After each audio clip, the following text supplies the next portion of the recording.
Conte des étoiles et histoire oubliée. Un pouvoir sacré. Au printemps des étoiles, le Verbe fut donné comme la première des magies. Il enveloppait dans son expression la communion de tous les sens. Il était le lien unissant les âmes, car par lui venait l'émancipation des significations de l'existence.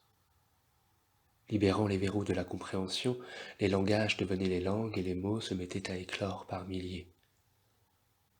L'esprit ne voyageait plus seul désormais. Un cortège de vocabulaire paradait en sa compagnie. Chaque territoire exploré était jalonné de son utilisation, et dans les contrées inatteignables des imaginaires, son écho résonnait parmi les infinis mystères. La parole devenait sacrée, car elle renfermait en ses secrets un pouvoir jamais autorisé jusque-là. L'univers pouvait être nommé, et les portes de ses royaumes s'ouvraient sous la perception puis la traduction de ses obscurs complots. Les devinettes et les rébus de la connaissance prenaient une autre forme, celle du savoir. Il était possible de lier et relier les acquis de la mémoire, le fil du temps se tissant désormais par le Verbe.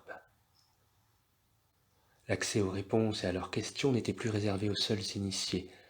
La parole était une liberté offerte pour que toute âme puisse trouver le chemin de la vie.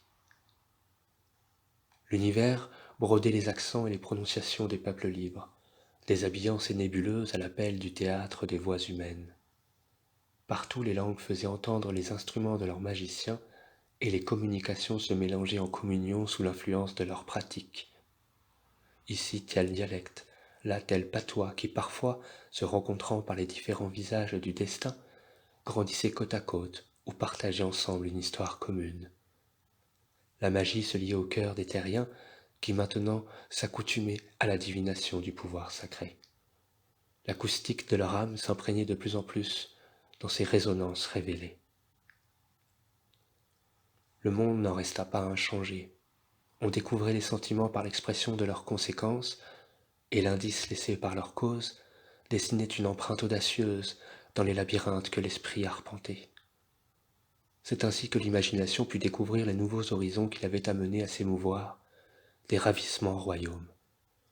Là où l'enchantement était la vocation de toute chose, là d'où était venue la première des magies, le Verbe.